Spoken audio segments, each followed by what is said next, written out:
Olá, seja bem-vindo aqui ao canal Fé, Salvação e Obras.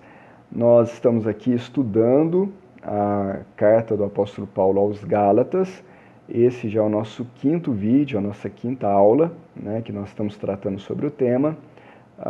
Por isso mesmo eu peço que, caso seja a primeira vez que você esteja vendo esse vídeo e você não viu os vídeos anteriores, dá uma pausa aqui, veja lá os 4 últimos vídeos que tem a respeito da carta, para que você possa compreender melhor tudo que vai ser dito aqui nesse vídeo. Então é importante que você siga essa sequência, mesmo porque eu vou aqui fazer algumas citações de coisas que já foram tratadas nos vídeos anteriores e ali você vai ter uma profundidade maior do que é o que está sendo tratado. Bom, então, se você já viu os 4 últimos vídeos, vamos hoje começar no capítulo 2 da carta do apóstolo Paulo aos Gálatas, no final do capítulo 1, nós vemos ali Paulo tratando de uma contextualização histórica. Ele estava ali falando que ele teve um encontro com o Messias e que aí ele foi para a Arábia e que ele recebeu esse evangelho diretamente do Messias, que não recebeu dos apóstolos, não recebeu de homem algum, foi uma revelação de Deus.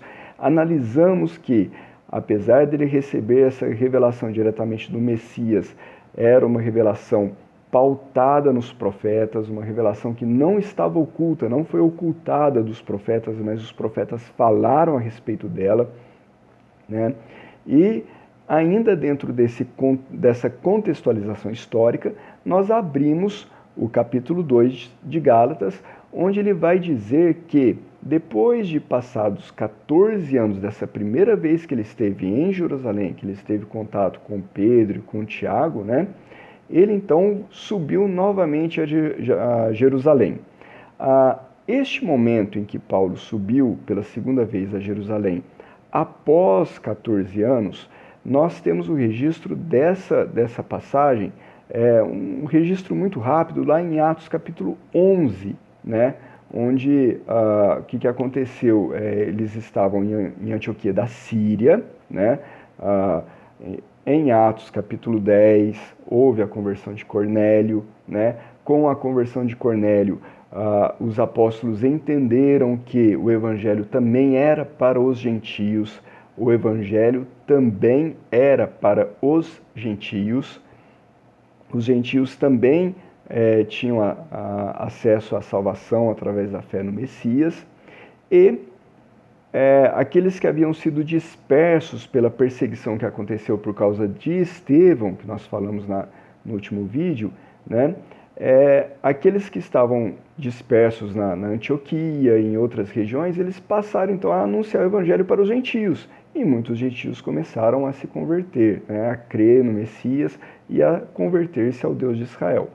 E Barnabé foi até Cilícia, buscou Paulo, aliás, ele foi até Tarso, buscou Paulo, levou para Antioquia da Síria. Em Antioquia da Síria, então, estava havendo uma comunidade ali muito grande, uma comunidade formada por judeus e gentios, crentes em Yeshua, que estavam sendo discipulados por homens muito bem vistos pela comunidade messiânica, pela comunidade dos discípulos de Yeshua, dentre eles Barnabé e Saulo, e subiu para lá, aliás, desceu para lá de Jerusalém alguns homens, dentre eles um profeta chamado Ágabo. E Ágabo deu a entender pelo Espírito que haveria uma grande fome na região da Judéia e em todo o mundo, que aconteceu lá em Atos capítulo 11, versículo 28, o Lucas ele registra que aconteceu isso no tempo de Cláudio César, E os discípulos que estavam em Antioquia da Síria, formados por judeus e gentios, discípulos de Yeshua, resolveram fazer um donativo, recolher ali quem pudesse, contribuições para ajudar os pobres de Jerusalém. É muito importante esse ponto, guarde aí, porque nós vamos retomar exatamente este ponto mais à frente. E Paulo e Barnabé, né, Saulo e Barnabé, eles foram separados para levar esses donativos para Jerusalém, né? E lá no versículo 29 e 30 vai falar justamente dessa ida, né, de Paulo e Barnabé para Jerusalém, que foi exatamente este momento em que nós abrimos o segundo capítulo da carta aos Gálatas. Bom, Paulo e Barnabé foram a Jerusalém para levar ali os donativos para os pobres da região da Judéia, obviamente, mas Paulo aproveitou aquele momento para quê? Para expor o evangelho que ele anunciava em Antioquia da Síria aos gentios. Perceba que isso aconteceu pouco antes dele sair na sua primeira viagem missionária. Então ele, com certeza, ele já estava preparando para quê? Ele vai falar isso no versículo 2 aqui, Gálatas 2:2, para que de maneira nenhuma corresse em vão ou tivesse corrido em vão. Apesar dele ter convicção de que o evangelho que ele pregava era o evangelho que ele havia recebido do Messias, que era o evangelho pautado nos profetas, ele se preocupou em alinhar com os apóstolos a respeito deste evangelho para que mais para frente não tivesse problemas com relação a isso, para que, imagine que ele vai, faz a sua primeira viagem missionária e prega o seu evangelho, de repente os apóstolos em Jerusalém, não é nada disso, ele tem que voltar atrás e debater com os apóstolos, então seria um problema isso, né? Então Paulo, para se antever a uma situação parecida a essa, ele aproveita a sua viagem a Jerusalém para expor o evangelho. E ele falou isso lá em Gálatas 2:2, que ele subiu, né, por causa de uma revelação, ele fala lá que por causa de uma revelação que ele teve, ele expôs o evangelho que ele pregava entre os gentios, né? E ali nós vamos ver ali uma situação bem interessante, que Tito era um grego, né, ele era um gentio, que havia subido junto com eles. E ele vai deixar claro que Tito não foi constrangido a circuncidar-se, mesmo que alguns intrometeram ali na intimidade deles para descobrir se Tito era ou não circuncidado, né? Aqui expõe logo de cara duas coisas. Primeiro que ele percebeu que já havia ali na comunidade da Judéia aquele grupo, aquele partido da circuncisão, que era um partido que tinha por premissa que o gentio, para ser salvo, tinha que se fazer judeu. E não sei se ficou muito bem claro isso no último vídeo, mas esse circuncidar-se, esse fazer judeu, não é apenas na questão de obediência à Torá, mas obediência a toda a tradição rabínica, as halahás, que são chamadas, né, os mandamentos que são típicos, próprios, dados ao povo judeu. O trabalho do proselitismo era fazer um gentio se fazer um judeu. Então ele mudava a sua cultura, mudava seus costumes, mudava suas vestimentas, mudava seus relacionamentos, tudo para se conformar não à Torá, mas ao judaísmo e aquilo que o judaísmo apregoava, né? Se isso também não ficou claro, retorno à aula anterior e reafirmo que hoje, atualmente, essa prática é muito mal vista pela maioria dos rabinos da atualidade. O judaísmo de hoje, né, não é um judaísmo proselitista. Pelo contrário, todos os rabinos que são sérios, eles atestam que o gentio, né, o justo dentre as nações, ele tem espaço, né, tem o seu lugar no mundo vindouro, né, desde que ele seja sincero para com Deus e preserve, guarde as 7 leis noéticas, que é conhecida, né? Então, dentro do mundo judaico, hoje não existe esse entendimento de que ou pelo menos não é um entendimento dominante como foi no primeiro século, de que o gentio tinha que se tornar um judeu para ser salvo, para ter espaço na ressurreição, no mundo vindouro ou coisa do tipo, né? Então era uma questão bem típica ali do primeiro século.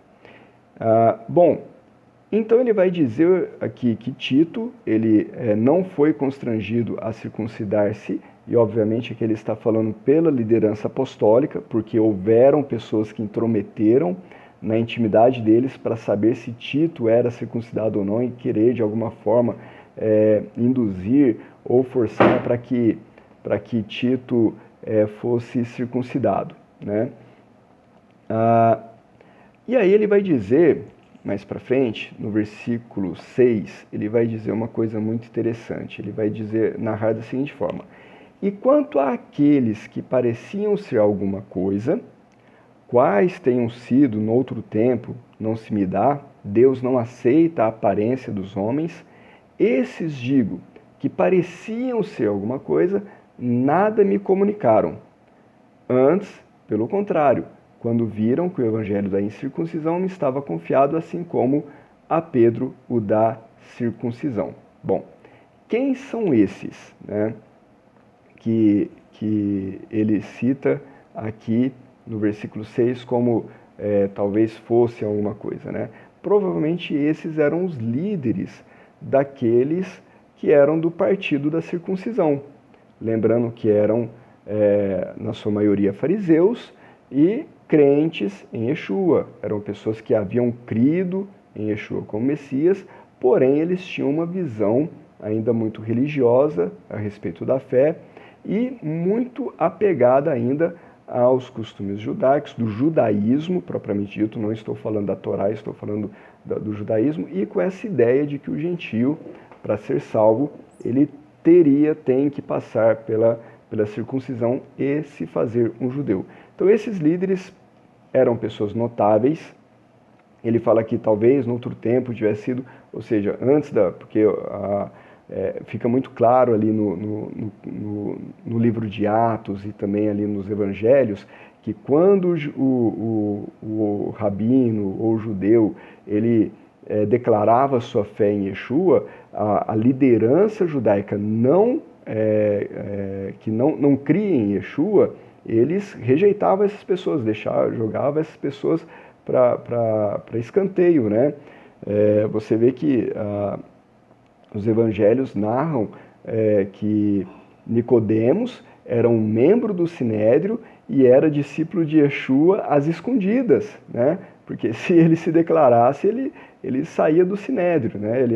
E aconteceu com esses que tiveram uma boa fama no meio judaico não crente, vamos dizer assim, não crente em Yeshua, tiveram uma boa postura, eram reconhecidos, homens sábios, talvez rabinos, mas que, por causa da sua fé em Yeshua, por terem crido em Yeshua, eles foram rejeitados pela liderança judaica não crente, né?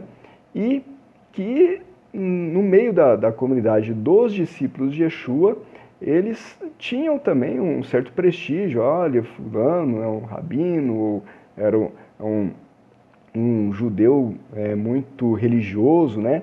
E aqui nós vamos ver também uma distinção, e Paulo vai tratar isso mais à frente, quando ele fala para Pedro que Pedro, sendo judeu, vive como gentio, né? Esses homens, né,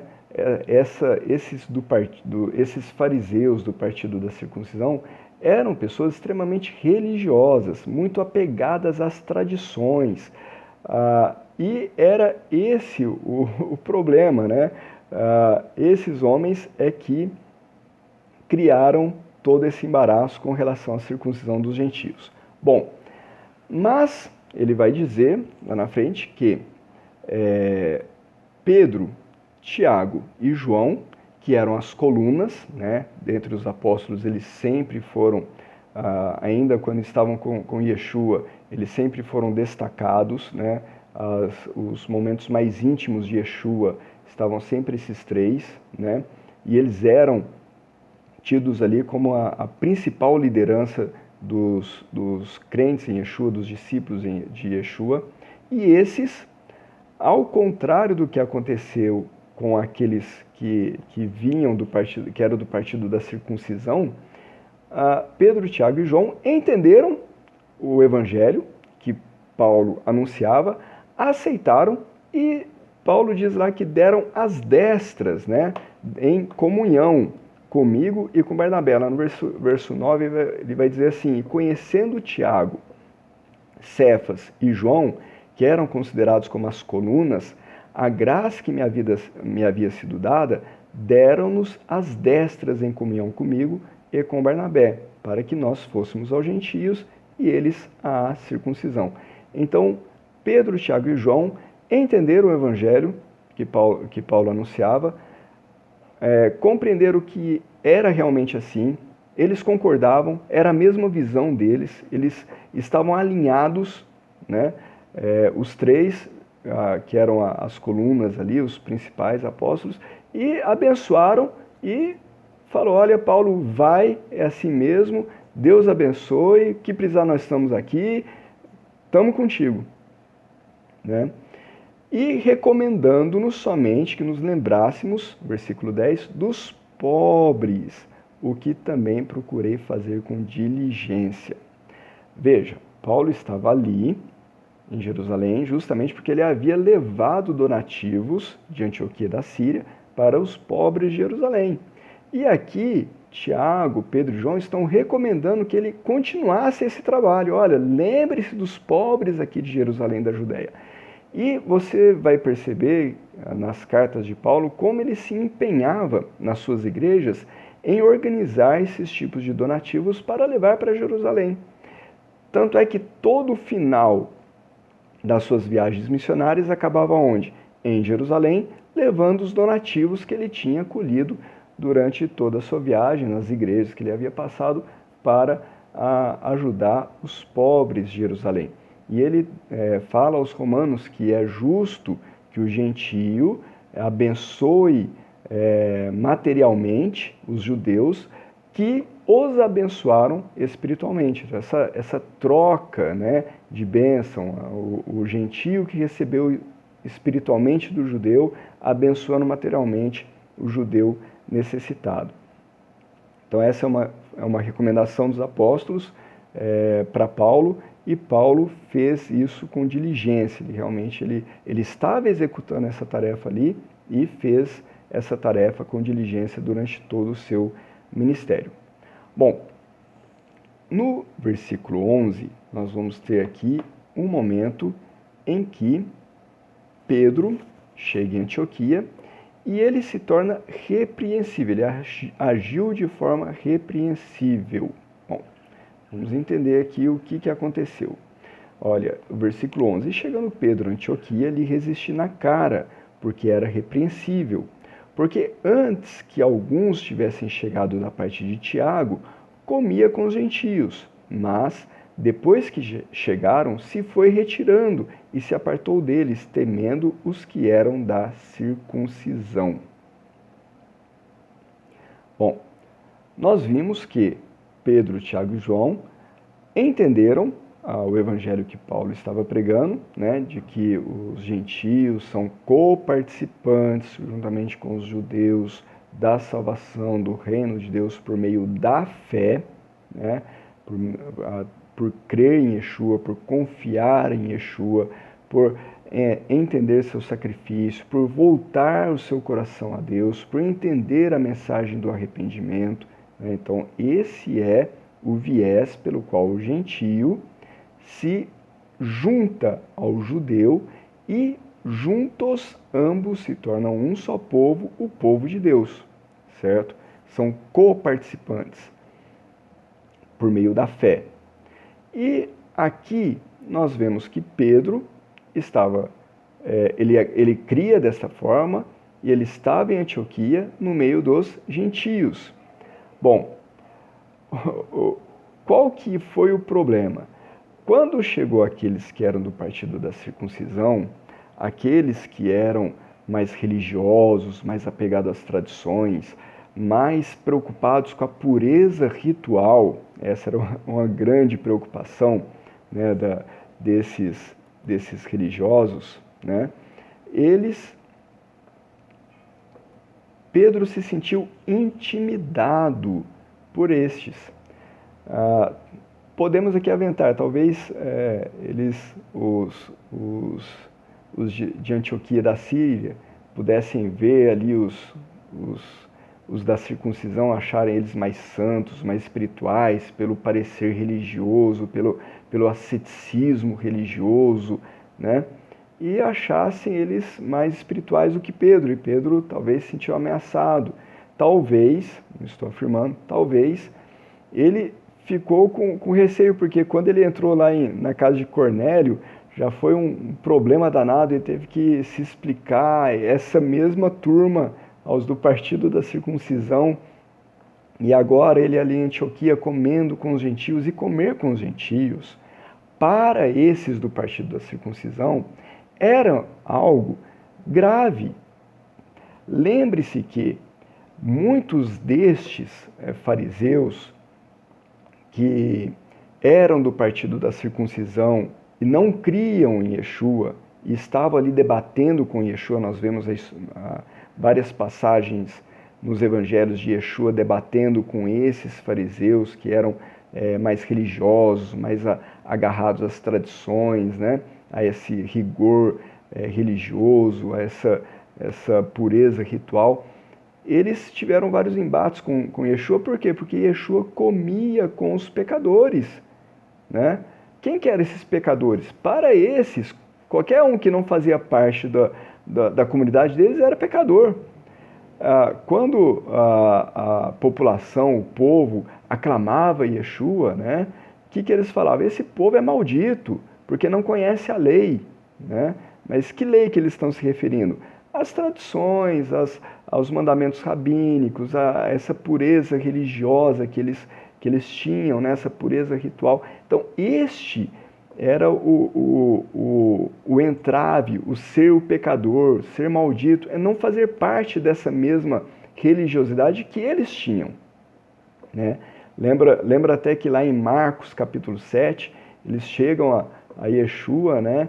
E olha, por que os seus discípulos comem sem lavar as mãos, né? E aí Marcos até explica lá, olha, não é que não estava lavando a mão para comer, porque os judeus, antes de comer, eles fazem vários rituais ali de se lavar, de se limpar, quando vão ao mercado e tal. E isso era o que estava fazendo parte daquela vida daqueles religiosos e que eles achavam que tinha que ser assim, né? E que se não fizesse dessa forma, era impuro, era ritualmente impuro, não poderia entrar no templo, jamais. Como vai pisar os santos átrios de Deus com as mãos sujas, né? Então é uma coisa complicada, você comendo coisas impuras. Ah, não, mas a carne que eu estou comendo aqui, ela está enquadrada lá em Levítico 11, não é uma carne impura. Não, mas você não lavou as mãos para comer, a impureza que você trouxe da rua, você está contaminando essa carne. Então, era um rigor muito mais religioso do que uma questão voltada para a obediência pura e simples da Torá, dos mandamentos da Torá, né? E aqui vale assim vários comentários a respeito disso. Existem vários artigos que a gente trata a respeito disso lá no blog Fé, Salvação e Obras, né? E a Torá, na verdade, ela trata dessas questões com muito mais tranquilidade do que o rigor que esses religiosos traziam, né? Bom, então Pedro, ele se sentiu intimidado por esses que vieram de Jerusalém, que eram do partido da circuncisão. Existe um comentário muito interessante quando diz que eles vieram da parte de Tiago, né?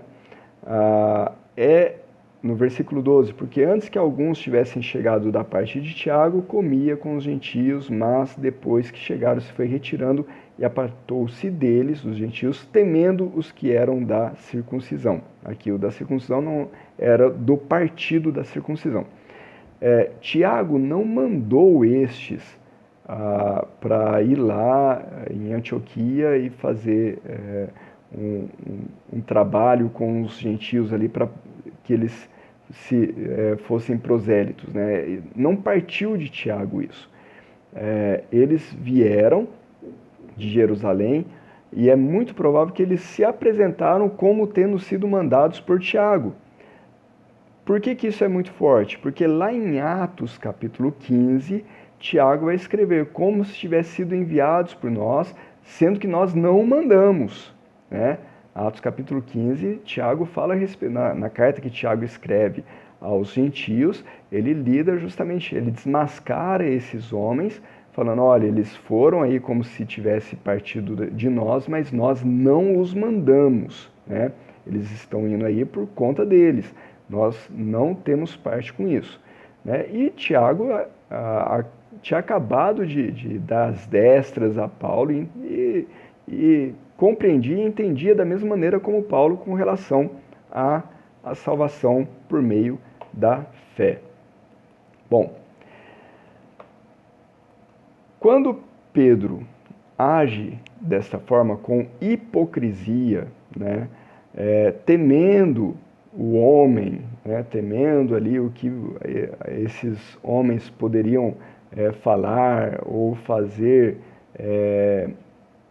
ele então, Paulo repreende Pedro com as seguintes palavras. E é muito importante agora nós atentarmos para as palavras de Paulo, porque elas serão cruciais para nós entendermos todo o desenrolar da carta aos Gálatas. E existe aqui alguns pontos que, se nós não entendermos bem, nós vamos entrar em contradições. Bom, se tu, Paulo falando para Pedro, se tu, sendo judeu, vives como os gentios e não como judeu, por que obrigas os gentios a viverem como os judeus? Nós somos judeus por natureza, e não pecadores dentre os gentios, sabendo que o homem não é justificado pelas obras da lei, mas pela fé em Jesus Cristo, temos também crido em Jesus Cristo para sermos justificados pela fé em Cristo e não pelas obras da lei. Porquanto, pelas obras da lei, nenhuma carne será justificada. Pois se nós, que procuramos ser justificados em Cristo, nós mesmos também somos achados pecadores, é porventura Cristo ministro do pecado? De maneira nenhuma. Porque se torno a edificar aquilo que destruir, constituo-me a mim mesmo transgressor. Porque eu, pela lei, estou morto para a lei, para viver para Deus. Já estou crucificado com Cristo e vivo, não mais eu, mas Cristo vive em mim. E a vida que agora vivo na carne, vivo-a pela fé do Filho de Deus, o qual me amou e se entregou a si mesmo por mim.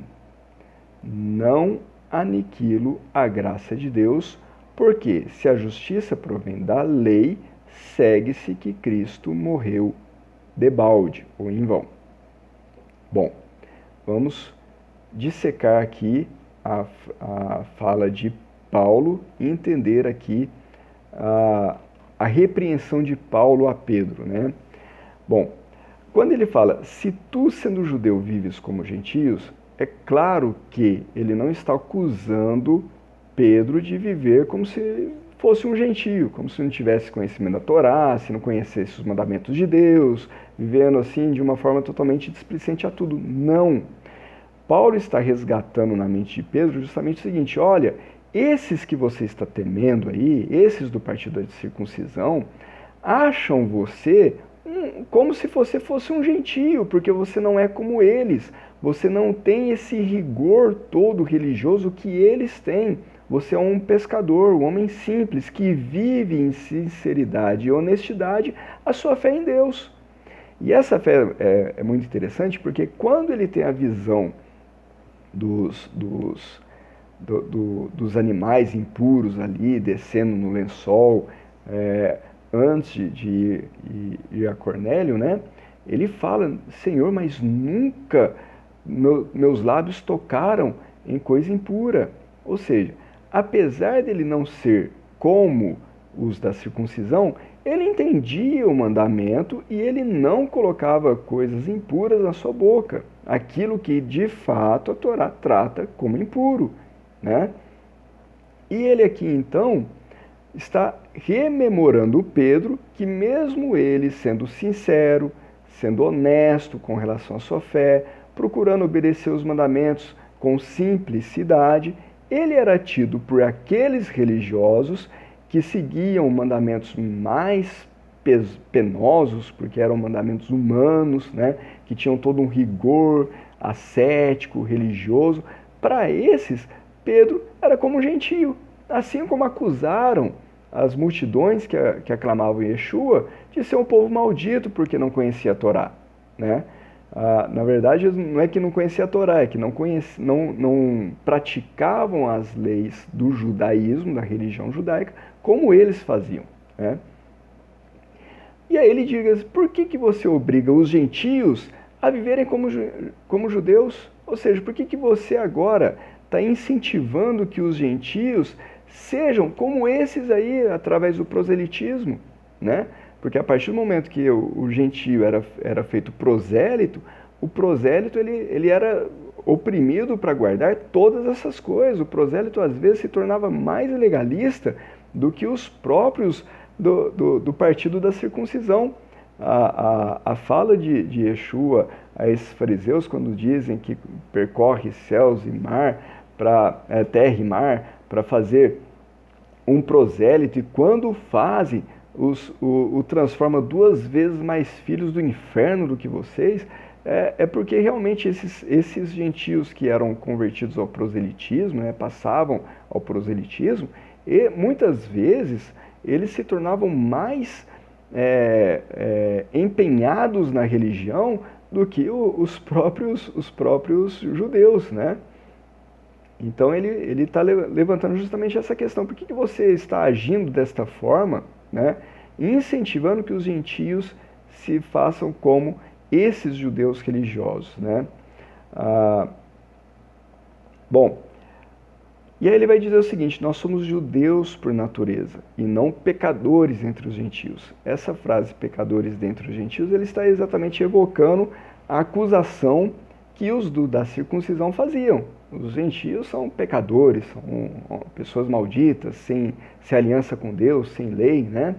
E ele fala, olha, nós somos judeus por natureza, e nós, ele e Pedro, né? Nós nascemos dentro da aliança, nós somos circuncidados ao 8º dia, nós aprendemos a Torá desde pequeno, nós guardamos o Shabat, nós vivemos dentro de um contexto em que nós somos livres de idolatria, nós somos livres de tantas maldições por, desde pequeno ali, conhecer os mandamentos, conhecer a palavra de Deus, conhecer o Deus verdadeiro, né?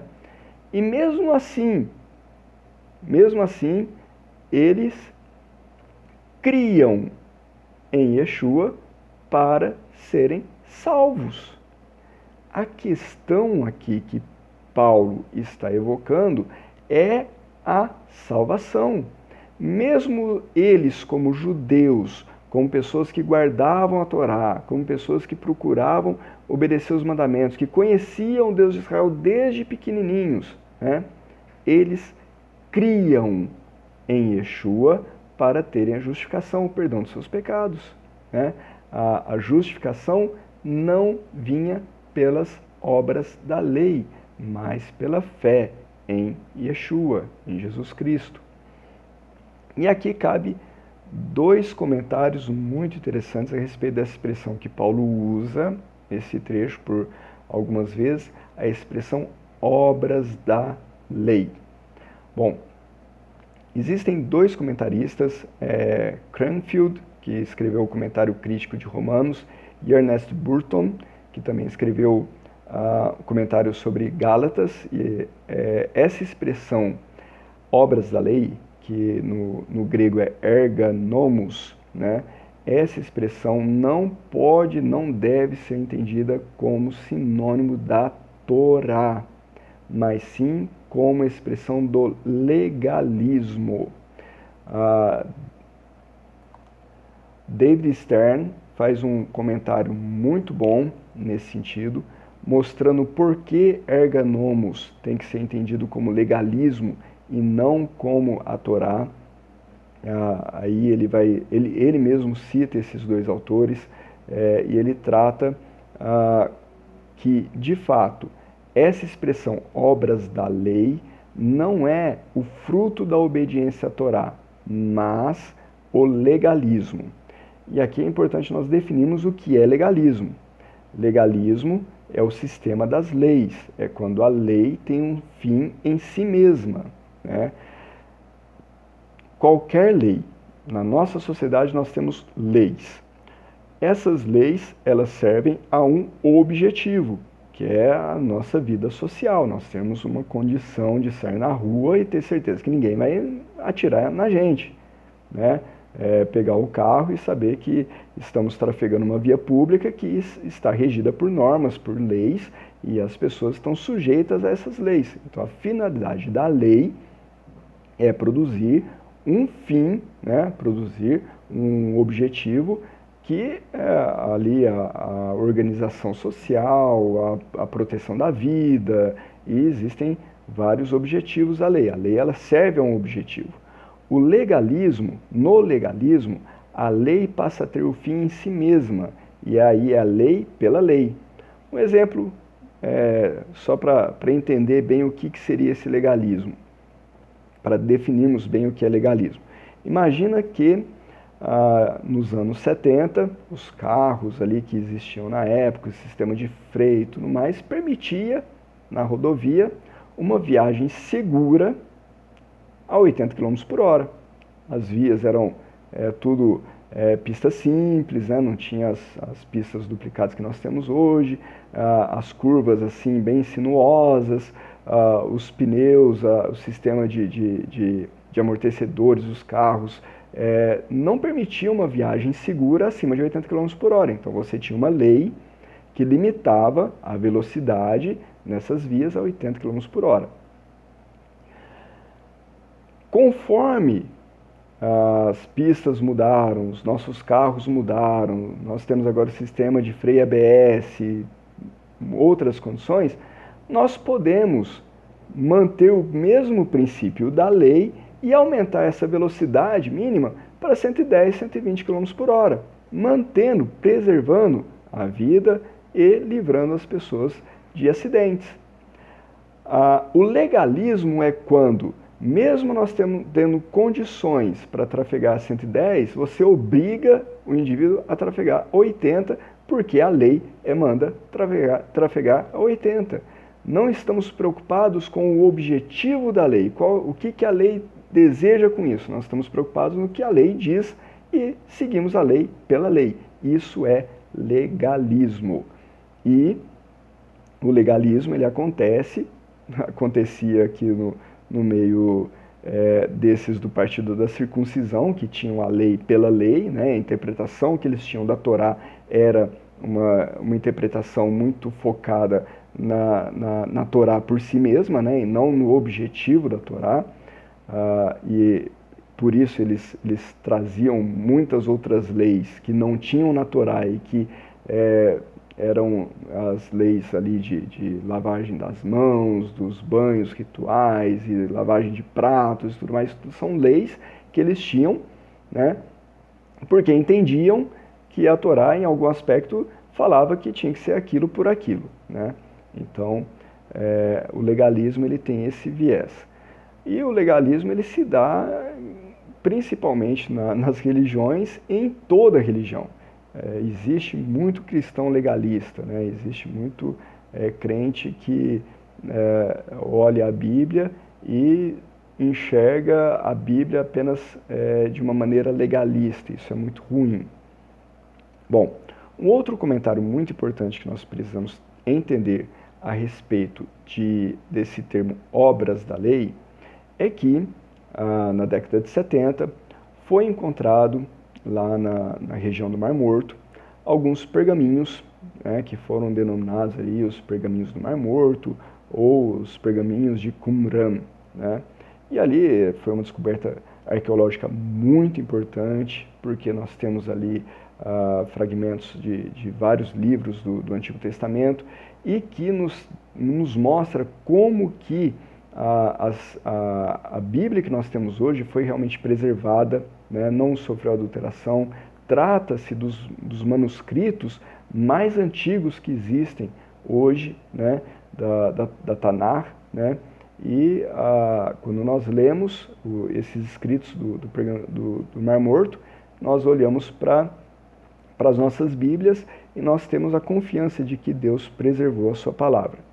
Mas também não tinham só pergaminhos de livros da Bíblia, existiam outros documentos da época do primeiro século e foi encontrado lá na caverna 4QMMT um documento intitulado como As Importantes Obras da Lei. E o que esse documento tratava? Eram leis halásquicas, né, mandamentos rabínicos, extremamente legalistas, que falavam a respeito de obedecer a estes mandamentos para serem salvos, né? Então, eu acho que é autoexplicativo essa descoberta, né? Mostra o que realmente Paulo estava combatendo, o que são essas obras da lei.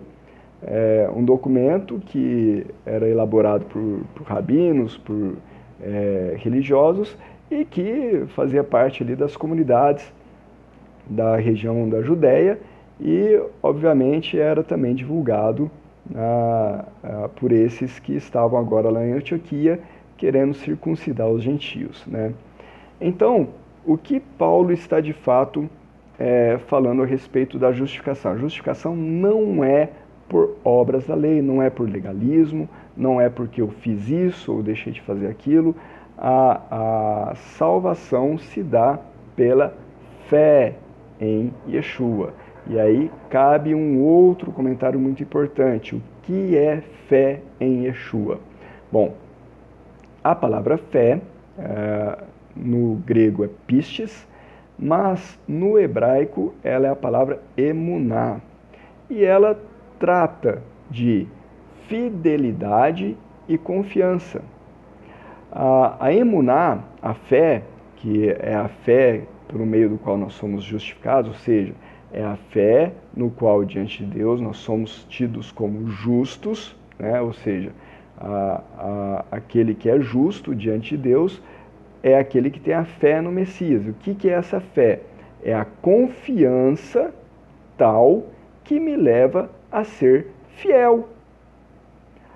Bom, essa fé implica em um nível de obediência, mas não é uma obediência imposta, mas é uma obediência que vem a partir de uma convicção a respeito da vontade de Deus e a respeito do que é o correto. Essa obediência motivada pela fé não é imposta por força, mas ela é trazida pela consciência do que é a vontade de Deus. Bom, nós vamos falar muito sobre isso na carta aos Gálatas, mas somente por este entendimento dá para nós entendermos que Paulo não está em nenhum momento combatendo a Torá, mas combatendo o mau uso da Torá, o legalismo e a religiosidade. É isso que Paulo está combatendo na sua carta aos Gálatas. Ele não está afrontando, combatendo a Torá. Pelo contrário, nós vamos ver que nesse sentido da justificação pela fé, a Torá ela vai ter uma grande importância como tutora, como aquela que conduz a sabedoria, né? Bom, e ele vai concluir dizendo que, pois se nós que procuramos ser justificados em Cristo, nós mesmos somos achados pecadores, é porventura Cristo ministro do pecado? De maneira nenhuma.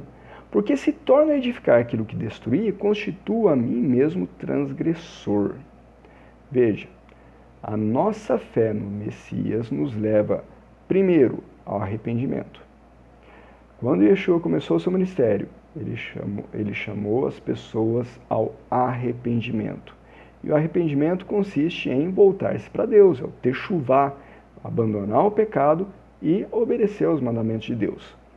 Se eu torno a edificar aquilo que eu destruí pela fé, o que eu destruí pela fé? Uma vida de pecado, de descompromisso, uma vida sem lei, uma vida de anomia, uma vida de iniquidade, né? Então, se eu destruir isso e pela fé no Messias eu me sujeito à vontade de Deus, eu procuro conhecer os mandamentos para obter dali vida e paz e conhecimento de como servir a Deus, de como andar em justiça, né? Se eu destruir essa vida de pecado, estou querendo edificar, falar, não preciso da Torá, não preciso de mandamento, não preciso de nada disso, né? Que era uma acusação que esses do partido da circuncisão faziam de Paulo, né? Os do partido da circuncisão, nós vamos ver isso em muitos momentos, acusavam Paulo de ser anti-Torá, de falar que não precisava de obedecer à lei, não precisava de circuncidar, o judeu não precisava de circuncidar os filhos e tudo mais. Nós vamos entrar nesses aspectos. Se eu torno a destruir, se eu torno a edificar aquilo que eu destruí, eu constituo a mim mesmo transgressor, né? Então, e ele vai concluir, porque eu, pela lei, ou seja, por meio da lei, mediante a lei, estou morto para a lei, para viver para Deus. Já estou crucificado com Cristo e vivo não mais eu, mas Cristo vive em mim. E a vida que agora vivo na carne, vivo-a pela fé no Filho de Deus, o qual me amou e se entregou a si mesmo por mim. Pela lei, eu estou morto para a lei, para viver para Deus. A Torá traz a condenação de morte para algumas transgressões, para alguns tipos de transgressão. A idolatria, amaldiçoar os pais, o assassinato, né? São abominações, são circunstâncias em que a Torá define que aquele transgressor é digno de morte. São pecados dignos de morte. Se eu já estou morto no Messias, e Paulo vai dizer que nós morremos em Cristo, e ele vai falar nessa mesma carta que nós crucificamos a nossa carne com o Messias. Se as minhas inclinações e paixões carnais estão crucificadas com o Messias, eu morri para a penalidade que a lei poderia me dar. Yeshua morreu na cruz por nós para tirar de nós as maldições da lei. Porque nós transgredimos a Torá, nós transgredimos os mandamentos, nós cometemos pecado. E o peso dessa transgressão foi lançado sobre Yeshua no madeiro. Então, por meio da Torá, por meio da lei, pelo conhecimento que eu tenho da lei, eu estou morto diante da lei. Isso quer dizer que a lei não pode mais me condenar. Porque eu já estou crucificado com Cristo. E vivo não mais eu, mas Cristo vive em mim. Pergunta: Cristo vivendo em mim, eu vou viver uma vida sem lei? Sem Torá? Uma vida sem mandamentos? De maneira alguma. A vida que agora eu vivo na carne, eu vivo-a pela fé, pela confiança que me leva à fidelidade no Filho de Deus, do Filho de Deus, que me amou e se entregou a si mesmo por mim. Então perceba que o viés da Torá em Yeshua é diferente do viés da Torá que os legalistas traziam, que é a obediência pela obediência, o mandamento pelo mandamento. O que a Torá vem em Yeshua não é da mesma maneira como aqueles da circuncisão estavam apregoando, mas é uma obediência baseada em fé, em confiança, em convicção e, acima de tudo, na ação santificadora de Deus em nós, né? Nós encerramos aqui o segundo capítulo da carta do apóstolo Paulo aos Gálatas e vamos continuar. E este ponto principal vai ser a tônica de toda a carta que ele vai elaborar, tudo aquilo que Paulo vai elaborar na sua carta aos Gálatas. É muito importante que você continue acompanhando os nossos vídeos, inscreva-se no canal, curta se você gostou do que foi trazido aqui, compartilhe este vídeo com seus amigos e esteja atento para os novos vídeos que estaremos postando em seguida. Que o Eterno nos abençoe.